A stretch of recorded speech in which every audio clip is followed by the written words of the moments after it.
لوگ کہتے تھے کہ خود ہی بھوکی مر جائے گی، عقل ٹھکانے آ جائے گی۔ پہلے دن مجھے لگا شاید وقتی غصہ ہے، لیکن پھر واقعی لوگوں نے کپڑے دینے بند کر دیے۔ میری سلائی مشین خاموش رہنے لگی۔ وہ مشین جو پہلے دن رات چلتی رہتی تھی اب ایک کونے میں پڑی رہتی۔ میں صبح اٹھ کر گھر صاف کرتی، پھر مشین کے سامنے بیٹھ جاتی، کبھی دھاگے ترتیب دیتی، کبھی پرانے کپڑے تہہ کرتی، کبھی یوں ہی دروازے کی طرف دیکھتی رہتی کہ شاید کوئی آ جائے، لیکن دروازہ خاموش رہتا۔ کبھی کبھی پورا دن گزر جاتا اور کوئی دستک نہ ہوتی۔ گاؤں میں جو بھی میرے بارے میں بات کرتا بری ہی کرتا، جیسے میں انسان نہیں کوئی قصہ بن گئی ہوں، ایک ایسا قصہ جو ختم ہی نہیں ہوتا۔ لوگ میری ماں کا ذکر کرتے، پھر میرا ذکر شروع ہو جاتا، جیسے ہماری زندگیاں ان کی محفلوں میں تفریح ہوں۔ مجھے کبھی کبھی لگتا تھا کہ میری ماں باتیں سنتے سنتے مری تھی۔ وہ خاموش رہتی تھی، لیکن اندر سے روز تھوڑی تھوڑی ٹوٹتی رہتی تھی، اور اب شاید میری باری تھی۔ برے دن مجھ پر بھی بہت آئے۔ کئی راتیں ایسے گزری جب گھر میں صرف چائے پی کر سو گئی، کبھی روٹی کے ساتھ اچار کھا لیا، کبھی صرف پانی پی کر لیٹ گئی۔ لیکن عجیب بات یہ تھی کہ مجھے ڈر نہیں لگتا تھا۔ مجھے ہمیشہ لگتا تھا کہ رزق انسان نہیں دیتے، اللہ دیتا ہے۔ لوگ صرف وسیلہ ہوتے ہیں۔ اگر ایک راستہ بند ہوتا ہے تو کہیں نہ کہیں دوسرا راستہ کھل بھی جاتا ہے۔ اسی یقین نے مجھے ٹوٹنے نہیں دیا۔ میں نے لوگوں کو اگنور کرنا شروع کر دیا۔ جب عورتیں راستے میں کھڑی ہو کر باتیں کرتی تو میں سر جھکا کر گزر جاتی۔ جب بچے پیچھے سے ہنستے تو میں پلٹ کر نہیں دیکھتی۔ میں نے سوچ لیا تھا کہ اگر راستے میں بھونکنے والے ہر کتے کے سامنے رک جاؤں گی تو اپنی منزل تک کبھی نہیں پہنچ سکوں گی۔ اسی امید پر دن گزر رہے تھے کہ ایک دن سب کچھ ٹھیک ہو جائے گا۔ اچھا ہوتا کہ مجھے گاؤں سے ہی آرڈر ملتے اور میں یہیں بیٹھ کر کپڑے سیتی رہتی، اپنے گھر میں، اپنی ماں کی سلائی کی مشین کے سامنے۔ لیکن اب ایسا نہیں ہو سکتا تھا۔ گاؤں والوں نے میرے لیے راستے بند کر دیے تھے۔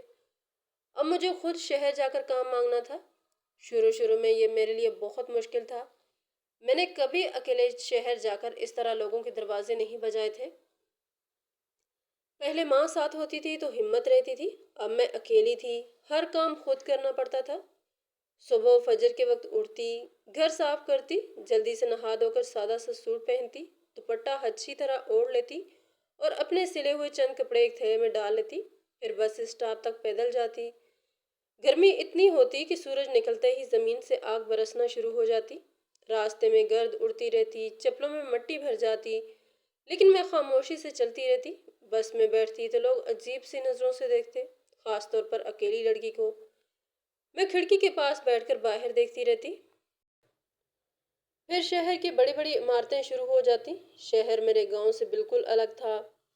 وہاں ہر چیز تیز تھی، لوگ تیزی سے چلتے، گاڑیاں شور کرتی، بازاروں میں اتنی بھیڑ ہوتی کہ سانس لینا مشکل لگتا۔ لیکن مجھے ان سب چیزوں سے مطلب نہیں تھا۔ میرے ذہن میں صرف ایک بات ہوتی تھی کہ آج مجھے کام چاہیے۔ میں بڑی بڑی کالونیوں میں جاتی، صاف ستھرے گھروں کے سامنے کھڑی ہوتی، دروازے پر بیل بجاتی۔ کبھی کوئی ملازم دروازہ کھولتا، کبھی گھر کی عورت سامنے آتی۔ میں دھیرے سے کہتی کہ میں کپڑے سیتی ہوں، اگر آپ مجھے آرڈر دیں تو میں مقررہ دن پر کپڑے خود آپ کے گھر چھوڑ جایا کروں گی، آپ لوگوں کو کہیں آنا نہیں پڑے گا۔ پھر میں اپنے سلے ہوئے کپڑے انہیں دکھاتی۔ میرے ہاتھ میں واقعی صفائی تھی، قمیض کی سلائی سیدھی ہوتی، بازو برابر ہوتے، گلے کی کٹنگ نفیس ہوتی۔ اکثر عورتیں کپڑے دیکھ کر حیران رہ جاتی۔ وہ کہتی کہ ہاتھ تو تمہارا بہت اچھا ہے، لیکن صرف تعریف سے پیٹ نہیں بھرتا۔ شروع کے کئی دن ایسے گزرے جب مجھے کوئی کام نہیں ملا۔ میں صبح سے شام تک دروازے کھٹکھٹاتی رہتی اور خالی ہاتھ واپس آتی۔ کبھی بس کا کرایہ بچانے کے لیے پیدل زیادہ چلتی، کبھی دوپہر کا کھانا نہیں کھاتی تاکہ شام کو راشن لے سکوں۔ گرمی میں میرا حال برا ہو جاتا، دوپٹہ پسینے سے بھیگ جاتا، چہرہ جلنے لگتا، پیر درد کرتے۔ کبھی کسی دیوار کے سائے میں چند منٹ کھڑی ہو جاتی، پانی کی بوتل سے ایک ایک گھونٹ پیتی اور پھر دوبارہ چل پڑتی۔ پھر دھیرے دھیرے مجھے آرڈر ملنے لگے، کسی نے ایک سوٹ دیا، کسی نے دو، پھر ایک عورت نے اپنی بہن کا نمبر دے دیا۔ اس کے بعد ایک اور گھر سے کام مل گیا۔ میں نے ہر کپڑا دل لگا کر سیا، وقت پر پہنچایا۔ لوگوں کا اعتماد جیتنے کی کوشش کی۔ لیکن مسئلہ یہ تھا کہ اس سارے کام میں بہت محنت لگتی تھی اور بچت بہت کم ہوتی تھی۔ میں کپڑے لینے شہر جاتی، پھر واپس گاؤں آتی، راتوں کو جا کر سلائی کرتی، پھر دوبارہ شہر جا کر کپڑے پہنچاتی۔ بس کا کرایہ الگ، دھاگا الگ، بجلی الگ، اتنی محنت کے بعد میرے پاس صرف اتنے پیسے بچتے کہ گھر کا گزارا ہو سکے۔ لیکن مجھے شکر تھا کہ میں کسی کے سامنے ہاتھ نہیں پھیلا رہی۔ میں صرف بڑی کالونیوں میں جاتی تھی کیونکہ وہاں مجھے لگتا تھا کہ لوگ سنجیدہ ہوں گے۔ وہاں ہر کوئی دوسروں کی زندگی میں اتنی دلچسپی نہیں لیتا تھا، انہیں صرف اپنا کام چاہیے ہوتا تھا۔ میرا کام چل نکلا تھا، لیکن ساتھ ساتھ گاؤں والوں کی نظریں بھی مجھ پر مزید گڑنے لگی تھی۔ انہوں نے نوٹ کرنا شروع کر دیا تھا کہ میں بار بار شہر جاتی ہوں، جب واپس آتی ہوں تو میرے ہاتھ میں راشن کے تھیلے ہوتے ہیں، کبھی نئے کپڑے ہوتے ہیں، کبھی دوائی لے آتی ہوں۔ بس پھر کیا تھا، باتیں شروع ہو گئیں۔ کوئی کہتا کہ ضرور شہر میں کوئی الٹا سیدھا کام کرتی ہے، کوئی کہتا کہ ایسی لڑکیوں کے پاس اچانک پیسے ایسے ہی نہیں آتے، کوئی کہتا کہ ماں جیسی تھی، بیٹی بھی ویسی ہی نکلے گی۔ شروع میں مجھے ان باتوں پر بہت تکلیف ہوتی تھی۔ پھر ایک وقت ایسا آیا کہ میں تھک گئی۔ اگر کوئی کہتا کہ تم غلط کام کرتی ہو تو میں کہتی ہاں کرتی ہوں، کر لو جو کرنا ہے۔ میں ان کی باتیں سن سن کر پتھر ہو چکی تھی۔ اسکول کے زمانے میں میری ایک سہیلی تھی، وہ باقی سب لڑکیوں سے الگ تھی۔ اس کے گھر والے مجھ سے بات کرنے سے منع کرتے تھے، لیکن وہ پھر بھی کبھی کبھی مجھے فون کر لیا کرتی تھی۔ وہ مجھے گاؤں کی باتیں بتاتی۔ ایک دن اس نے فون پر کہا کہ تمہارے بارے میں اتنی گندی باتیں ہو رہی ہیں کہ سن کر غصہ آتا ہے۔ میں خاموش رہی۔ مجھے اب حیرت نہیں ہوتی تھی۔ ایک دوپہر میں گھر میں کپڑے سی رہی تھی کہ دروازے پر دستک ہوئی۔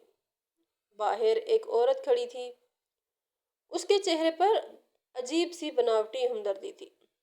وہ اندر آ کر چرپائی پر بیٹھ گئی اور ادھر ادھر دیکھنے لگی، پھر کہنے لگی کہ دیکھو پورا گاؤں تمہارے خلاف باتیں کرتا ہے، عزت تو تمہاری رہی نہیں، لیکن میں تمہیں عزت کی زندگی جینے کا ایک موقع دینا چاہتی ہوں۔ میں نے حیرت سے پوچھا کہ کیسے؟ وہ مسکرا کر بولی کہ میرا بھائی ہے، اس کے ساتھ شادی کر لو۔ میرا دل چاہا وہیں ہنس دوں۔ اس کا بھائی پورے گاؤں میں بدنام تھا، 2 بیویوں کو چھوڑ چکا تھا، شرابی تھا، جواری تھا، عمر 45 سال تھی، غصہ ایسا کہ چھوٹی چھوٹی باتوں پر عورتوں کو مارنے دوڑتا، اور وہ عورت ایسے بات کر رہی تھی جیسے مجھ پر احسان کر رہی ہو۔ وہ کہنے لگی کہ میرا بھائی اچھا کھاتا کماتا ہے، تم سے شادی کر لے گا، تم پر احسان ہو جائے گا، ہمیں بھی ثواب مل جائے گا، تمہیں بھی تھوڑی بہت عزت مل جائے گی۔ بس اس کی یہ بات سن کر میرا خون کھول اٹھا۔ میں نے فوراً پاؤں سے جوتا اتار لیا۔ میں نے کہا ابھی کے ابھی یہاں سے نکل جاؤ، ورنہ تمہاری عزت کے بارے میں کچھ نہیں کہہ سکتی۔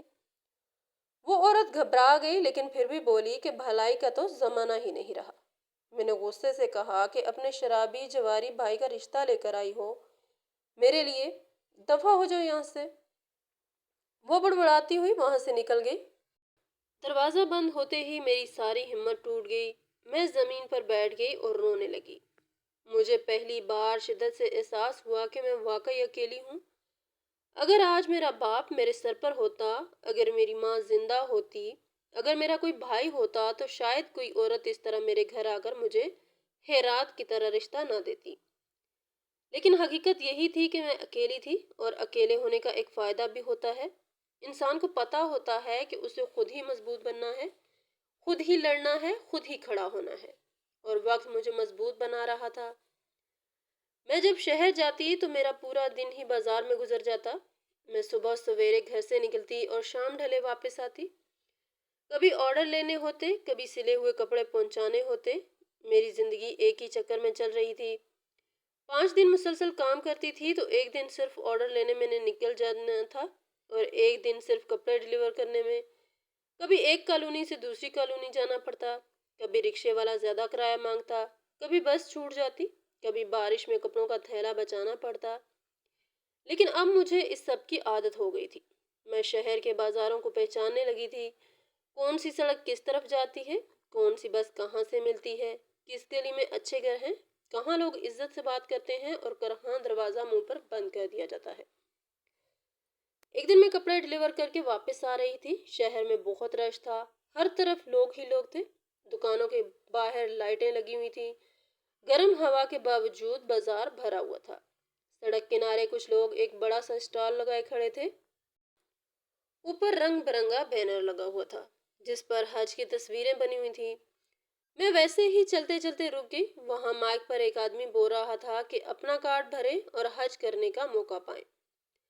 لوگ ہنستے ہوئے فارم بھر رہے تھے، کچھ مذاق میں ڈال رہے تھے، کچھ سنجیدگی سے۔ میں کافی دیر دور کھڑی دیکھتی رہی، پھر نہ جانے کیوں میرا دل کیا کہ میں بھی بھر دوں۔ میں دھیرے دھیرے آگے بڑھی، ایک چھوٹا سا کارڈ لیا، اس پر اپنا نام لکھا، نمبر لکھا، ہاتھ تھوڑا کانپ رہا تھا، پھر کارڈ ڈال دیا۔ آدھا حصہ انہوں نے پھاڑ کر مجھے دے دیا۔ میں وہاں سے واپس آ گئی۔ سچ کہوں تو میں نے اس بات کو زیادہ سنجیدگی سے لیا ہی نہیں تھا۔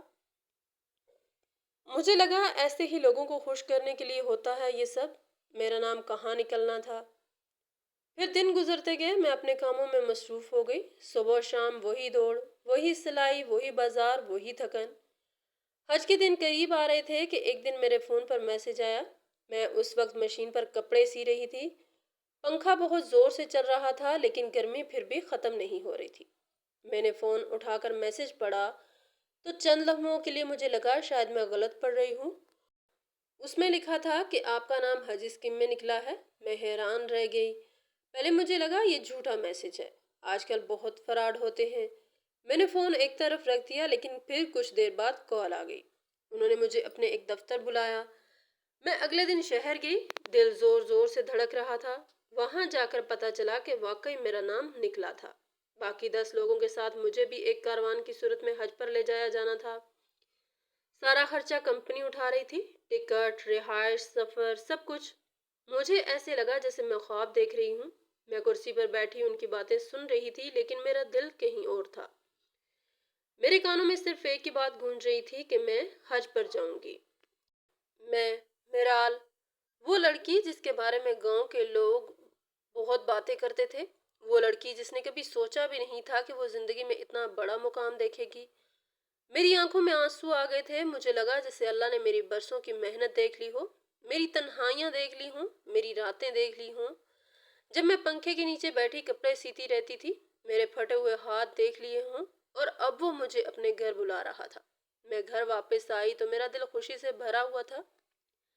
میں پہلی بار کئی دنوں بعد دل سے مسکرائی تھی۔ میں نے چھوٹا سا بیگ نکالا، سوچنے لگی کہ کیا کیا ساتھ لے جانا ہے۔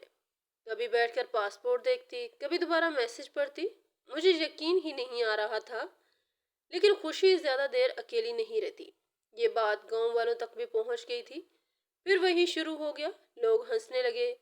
کوئی کہتا یہ حج پہ جائے گی، کوئی کہتا حرام کے پیسے سے حلال کا حج قبول نہیں ہوتا، کوئی ہنستے ہوئے کہتا 900 چوہے کھا کے بلی حج کو چلی۔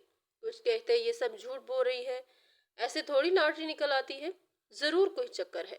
کچھ عورتیں کہتی ہیں کہ اتنی جلدی اتنے پیسے حلال سے نہیں آتے، جیسے ان لوگوں نے فیصلہ کر لیا تھا کہ میری زندگی میں کوئی اچھی چیز سچ ہو ہی نہیں سکتی تھی۔ مجھے بہت غصہ آتا تھا، کبھی کبھی دل کرتا تھا چیخ کر کہوں کہ میں نے حرام نہیں، محنت کی کمائی ہے، گرمی میں سڑکیں ناپی ہیں، بھوک برداشت کی ہے، راتیں جاگ کر گزاری ہیں، تب جا کر 2 وقت کی روٹی ملی ہے۔ لیکن پھر میں خاموش ہو جاتی۔ مجھے لگا کہ کچھ لوگوں کو جواب دینے سے بہتر ہے کہ انہیں وقت جواب دے، اس لیے میں نے کسی سے کچھ نہیں کہا۔ میں خاموشی سے جانے کی تیاری کرنے لگی۔ لوگوں نے مجھے بہت باتیں سنائی، لیکن میں نے دل پر پتھر رکھ لیا اور یہ سوچ کر چلی گئی کہ میں اللہ کے گھر جا رہی ہوں، وہاں جا کر شاید میرے دل کو وہ سکون مل جائے جس کی مجھے برسوں سے تلاش تھی۔ اور واقعی ایسا ہی ہوا۔ جب میں وہاں پہنچی تو مجھے لگا جیسے میرے سینے پر رکھا ہوا کوئی بہت بڑا بوجھ اچانک ہٹ گیا ہو۔ پہلی بار مجھے ایسا محسوس ہوا کہ میں ان سب باتوں سے بہت دور آ گئی ہوں، نہ کسی کی نفرت، نہ کسی کے طعنے، نہ کوئی گندی نظر، نہ کوئی الزام، صرف سکون۔ میں جب پہلی بار خانہ کعبہ کے سامنے کھڑی ہوئی تو میری آنکھوں سے آنسو بہہ نکلے۔ میں دیر تک بس دیکھتی رہی۔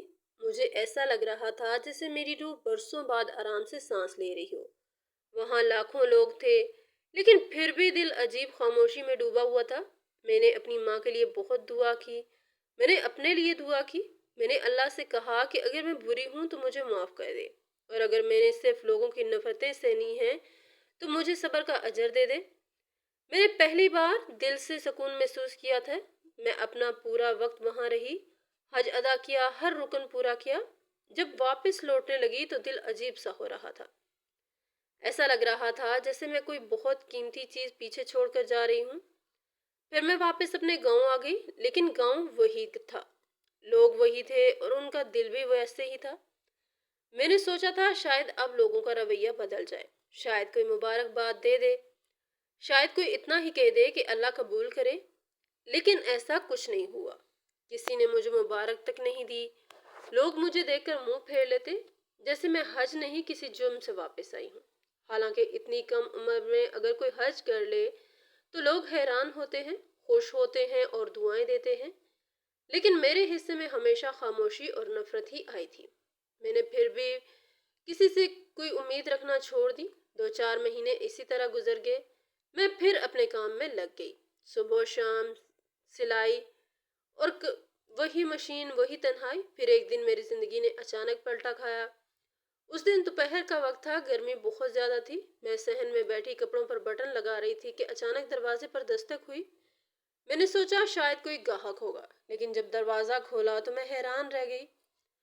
گاؤں کے بڑے بڑے لوگ میرے دروازے کے سامنے کھڑے تھے، وہ لوگ جن کے سامنے لوگ ادب سے بات کرتے تھے، جن کی بات پورے گاؤں میں مانی جاتی تھی، جنہوں نے کبھی میری طرف سیدھی نظر سے بھی نہیں دیکھا تھا، آج وہ سب میرے دروازے پر کھڑے تھے۔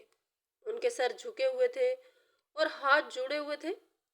میرے دل میں عجیب سا احساس پیدا ہوا۔ میں خاموشی سے انہیں دیکھتی رہی۔ پھر ان میں سے ایک آدمی بولا کہ بیٹی، ہمیں معاف کر دو۔ اس کی آواز کانپ رہی تھی۔ وہ کہنے لگا کہ تم ہمارے گاؤں کا فخر تھی، ہمارے گاؤں کا غرور تھی، لیکن ہم نے تمہارے ساتھ بہت برا سلوک کیا، تمہاری ماں کے ساتھ بھی۔ ایک اور آدمی کی آنکھوں میں آنسو تھے۔ وہ کہنے لگا کہ ہم سے غلطی ہو گئی، بہت بڑی غلطی۔ میں انہیں دیکھتی رہی۔ مجھے وہ سارے دن یاد آ رہے تھے جب یہی لوگ خاموش کھڑے رہتے تھے اور دوسرے لوگ میری ماں کو ذلیل کرتے تھے، جب میرے بارے میں گندی باتیں ہوتی تھیں اور کسی نے ایک لفظ نہیں کہا تھا۔ آج پہلی بار میں سر اٹھا کر ان کے سامنے کھڑی تھی۔ میں نے دھیرے سے کہا کہ اگر میں یہ سب نہیں بھی ہوتی، اگر میں کچھ بھی نہ ہوتی، تب بھی آپ لوگوں کو کیا حق بنتا تھا میرے کردار پر باتیں کرنے کا؟ میری آواز بھاری ہو گئی تھی۔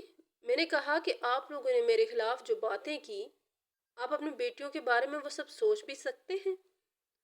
سب خاموش کھڑے تھے۔ ایک بوڑھا آدمی رونے لگا۔ وہ کہنے لگا کہ نہیں بیٹی، ہم نے بہت بڑا گناہ کیا ہے، ہمیں معاف کر دو۔ سب ایک ساتھ معافی مانگ رہے تھے، لیکن میرے دل کے اندر برسوں کی ٹوٹی ہوئی چیزیں خاموش کھڑی تھی۔ میں نے کہا کہ اگر میں نے معاف نہ کیا ہوتا تو میں اس گاؤں کے لیے اتنا سب کچھ نہ کرتی۔ پھر میں نے دروازے کی طرف اشارہ کیا اور کہا کہ بس اب آپ لوگ یہاں سے چلے جائیں، آپ لوگ یہاں سے چلے جائیں۔ دراصل میرے ساتھ ایسا ہوا تھا کہ جب میں حج کرنے وہاں پہنچی تو شروع کے چند دنوں تک میں ہر چیز میں کھوئی ہوئی تھی۔ کبھی خانہ کعبہ کو دیکھتی رہتی، کبھی لوگوں کے ہجوم کو، کبھی دعا کرتے کرتے رو پڑتی۔ وہاں جا کر انسان اپنا غم بھول جاتا ہے۔ مجھے بھی ایسا ہی لگ رہا تھا جیسے میری زندگی کا سارا بوجھ ہلکا ہو گیا۔ لیکن انہی دنوں میں نے ایک بات محسوس کی۔ ایک شخص تھا جو بار بار مجھے دیکھتا تھا۔ وہ عمر میں کافی بڑا تھا، بالوں میں سفیدی تھی، چہرے پر عجیب سی تھکن اور اداسی تھی۔ وہ جب بھی سامنے آتا میری طرف ضرور دیکھتا۔ پہلے مجھے لگا شاید میرا وہم ہے، لیکن پھر میں نے محسوس کیا کہ وہ واقعی مجھے غور سے دیکھتا ہے۔ ایک دن میں اکیلی چل رہی تھی کہ اس نے اچانک مجھے روک لیا۔ میں ایک لمحے کے لیے گھبرا گئی، لیکن اس کی آنکھوں میں عجیب سی نمی تھی۔ اس نے دھیرے سے پوچھا تمہاری ماں کا نام کیا تھا؟ میں حیران ہوئی۔ میرے ماں کا نام بتایا۔ میری بات سنتے ہی اس کے چہرے کا رنگ بدل گیا۔ وہ چند لمحے مجھے دیکھتا رہا، پھر اس کی آنکھوں سے آنسو بہنے لگے۔ وہ وہیں کھڑا پھوٹ پھوٹ کر رونے لگا۔ میں سمجھ ہی نہیں پائی کہ یہ کیا ہو رہا ہے۔ پھر اس نے کانپتی ہوئی آواز میں کہا کہ تم بالکل اپنی ماں جیسی لگتی ہو۔ میرا دل زور سے دھڑکا۔ اس نے کہا کہ میں تمہارا باپ ہوں۔ مجھے ایسا لگا جیسے وقت ایک لمحے کے لیے رک گیا ہو۔ میں بس اسے دیکھتی رہ گئی۔ وہ شخص جس کے بارے میں نے صرف کہانیاں سنی تھی، جسے میں نے کبھی دیکھا نہیں تھا، جو ہمیشہ میری زندگی میں ایک خالی جگہ کی طرح رہا تھا، وہ آج میرے سامنے کھڑا تھا۔ ملک نذیر، میرا باپ۔ ان کی آنکھوں سے مسلسل آنسو بہہ رہے تھے۔ وہ کہنے لگے کہ میں نے تمہاری ماں کے ساتھ بہت برا کیا تھا، بہت بڑا ظلم کیا تھا۔ اللہ نے اس کی سزا بھی دی۔ وہ بار بار اپنے چہرے پر ہاتھ پھیر رہے تھے۔ انہوں نے کہا کہ اس کے بعد مجھے وارث تو کیا، ایک بیٹی بھی نصیب نہیں ہوئی۔ میری پہلی بیوی بھی دنیا سے چلی گئی۔ میرے پاس دولت رہی، زمینیں رہیں، حویلی رہی، فیکٹریاں بھی رہیں، لیکن اپنا کہنے والا کوئی نہ رہا۔ جب سے میں نے تمہیں دیکھا ہے تو مجھے لگا جیسے تمہاری ماں میرے سامنے کھڑی ہے، اسی لیے میں خود کو روک نہیں سکا۔ میں خاموشی سے ان کی باتیں سنتی رہی۔ میرے دل میں غصہ بھی تھا، درد بھی تھا، لیکن پتہ نہیں کیوں ان کی حالت دیکھ کر مجھے ترس بھی آ رہا تھا۔ پھر وہیں انہوں نے مجھ سے معافی مانگی تھی، اور وہ جگہ ایسی تھی جہاں لوگ اللہ سے معافی مانگنے جاتے ہیں۔ میں نے سوچا جب انسان اللہ سے معافی مانگ سکتا ہے تو ایک انسان دوسرے انسان کو کیوں معاف نہیں کر سکتا۔ میں نے انہیں وہیں معاف کر دیا۔ ان کے چہرے پر ایک ایسا سکون آیا جیسے برسوں بعد کسی نے ان کے دل کا بوجھ ہلکا کیا ہو۔ پھر انہوں نے کہا کہ اب تمہیں اکیلے رہنے کی کوئی ضرورت نہیں، تم میرے ساتھ چلو گی۔ پوری حویلی تمہاری ہے، سب کچھ تمہارا ہے۔ اب میرے پاس تمہارے علاوہ کوئی نہیں۔ میں نے کچھ دیر سوچا، پھر میں نے کہا کہ میں آؤں گی، لیکن 1-2 مہینے بعد۔ انہوں نے حیران ہو کر پوچھا کہ کیوں؟ میں نے کہا کہ جانے سے پہلے ایک کام کرنا ہے چاہتی ہوں۔ میرے بابا کا کاروبار بجلی اور سولر کے حوالے سے تھا۔ ان کی کمپنی پورے پاکستان میں کام کرتی تھی، بڑے بڑے منصوبے ان کے ہاتھ میں تھے۔ میں نے ان سے کہا کہ ہمارے گاؤں میں بجلی کا بہت برا حال ہے۔ کبھی 2-2 دن بجلی نہیں آتی، کبھی 4-4 دن اندھیرا رہتا ہے۔ بچے گرمی میں تڑپتے ہیں، لوگ رات بھر ہاتھ والے پنکھے جھلتے رہتے ہیں۔ غریب لوگ ہیں، سولر نہیں لگوا سکتے۔ میں نے کہا کہ اگر آپ واقعی میرے لیے کچھ کرنا چاہتے ہیں تو اس مسئلے کو حل کروا دیں۔ میرے بابا نے میری بات خاموشی سے سنی، پھر صرف ایک دستخط سے انہوں نے وہ پروجیکٹ دوبارہ شروع کروا دیا جو برسوں سے رکا ہوا تھا۔ پورے علاقے میں نئی بجلی کی لائنیں بچھنی شروع ہو گئی، بڑے بڑے ٹرک آئے، کھمبے لگنے لگے، مزدور دن رات کام کرنے لگے۔ پورا گاؤں حیران تھا کہ اچانک یہ سب کیسے ہو گیا۔ پھر لوگوں کو پتا چلا کہ یہ سب میرے کہنے پر ہوا ہے، اور یہ بھی پتا چلا کہ ملک نذیر میرے باپ ہیں۔ پھر لوگوں کے رویے بدلنے شروع ہو گئے۔ وہی لوگ جو میرے بارے میں گندی باتیں کرتے تھے اب میرے دروازے پر کھڑے ہو کر دعائیں دیتے ہیں۔ وہی عورتیں جو میری ماں کو برا کہتی تھیں اب کہتی تھیں کہ میرال تو ہمارے گاؤں کا فخر نکلی۔ جب پہلی بار پورے گاؤں میں مسلسل بجلی رہی تو لوگوں کی خوشی دیکھنے والی تھی۔ بچوں نے خوشی سے تالیاں بجائیں، عورتوں نے فریج میں ٹھنڈا پانی رکھا، دکانوں میں پنکھے چلنے لگے، رات کو گھروں میں روشنی ہونے لگی، لوگ سکون سے سونے لگے۔ پہلے گرمیوں کی راتوں میں پورا گاؤں پسینے میں ڈوبا رہتا تھا۔ بجلی جاتی تو سانس لینا مشکل ہو جاتا تھا، بچے روتے رہتے، بوڑھے باہر چرپائیاں ڈال کر بیٹھے رہتے۔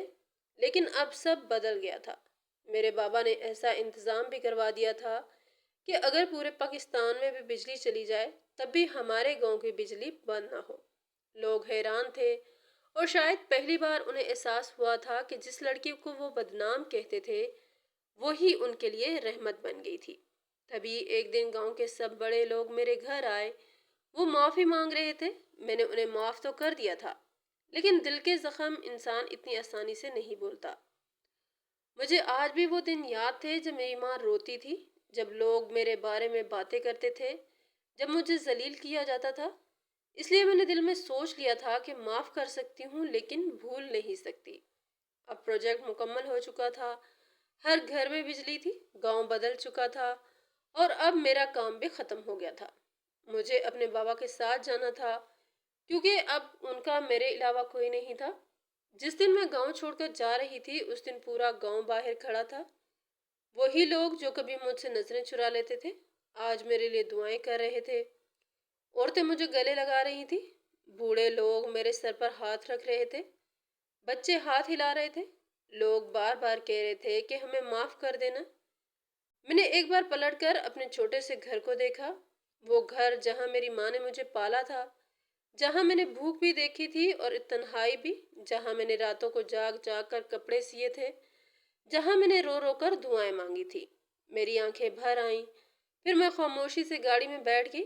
اس بار میں اس گاؤں سے جا رہی تھی لیکن ایک کمزور اور بدنام لڑکی بن کر نہیں، عزت کے ساتھ۔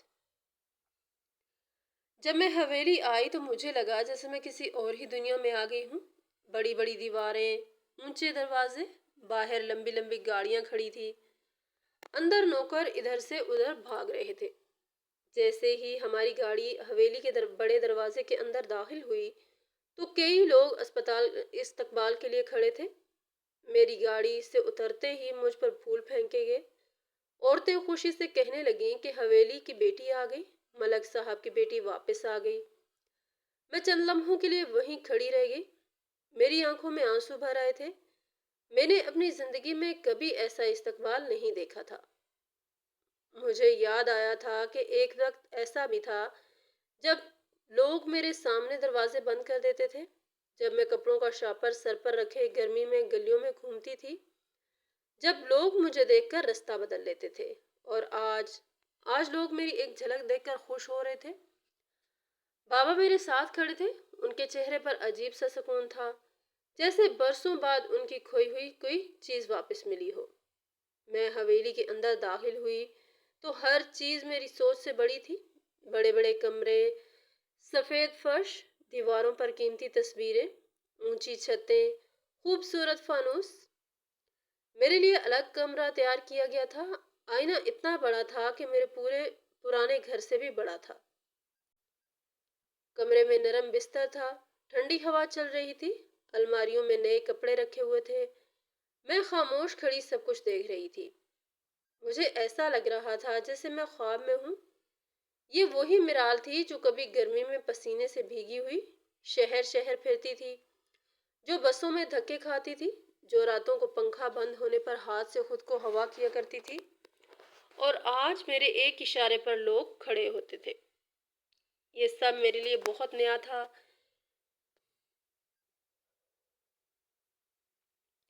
شروع میں مجھے عجیب سا لگتا تھا، جب میرے لیے نوکرانی پانی لے کر آتی، جب کھانا تیار ملتا، جب گاڑی میرے لیے باہر کھڑی ہوتی۔ یہاں میرے لیے نوکرانیاں تھیں۔ بابا نے صاف کہہ دیا تھا کہ میری بیٹی نے بہت تکلیفیں دیکھی ہیں، اب اسے کوئی تکلیف نہیں ہونی چاہیے۔ میں جو چاہتی وہ ہو جاتا۔ گاڑیاں تھی، پیسہ تھا، عزت تھی، کسی چیز کی کمی نہیں تھی۔ لیکن ان سب چیزوں کے باوجود اکثر رات کو خاموش بیٹھ کر میں اپنے پرانے دنوں کے بارے میں سوچتی رہتی۔ مجھے اپنا چھوٹا سا وہ گھر یاد آتا، وہ صحن جہاں ماں کپڑے سکھاتی تھی، وہ سلائی مشین جس کی آواز رات بھر گونجتی رہتی تھی، وہ گرمی کے دن جب میں کپڑوں کا شاپر سر پر اٹھا کر شہر نکلتی تھی، وہ سرد راتیں جب میں اکیلی کھانا کھا کر سو جاتی تھی۔ میں سوچتی تھی کہ انسان کی زندگی کتنی عجیب ہوتی ہے۔ ایک وقت میں انسان کے پاس کچھ نہیں ہوتا، اور دوسرے وقت میں اتنا کچھ ہوتا ہے کہ سمجھ نہیں آتی کہاں سے شروع کرے۔ لیکن ایک چیز مجھے اب سمجھ آئی تھی، باپ جیسا بھی ہو وہ باپ ہوتا ہے۔ ماں کی ممتا جتنی ضروری ہوتی ہے اتنا ہی ضروری باپ کا سایہ بھی ہوتا ہے۔ میں نے اپنی پوری زندگی یہ سایہ محسوس نہیں کیا تھا، اسی لیے شاید میں اندر سے ہمیشہ ادھوری رہی تھی۔ بابا میری ہر بات مانتے تھے۔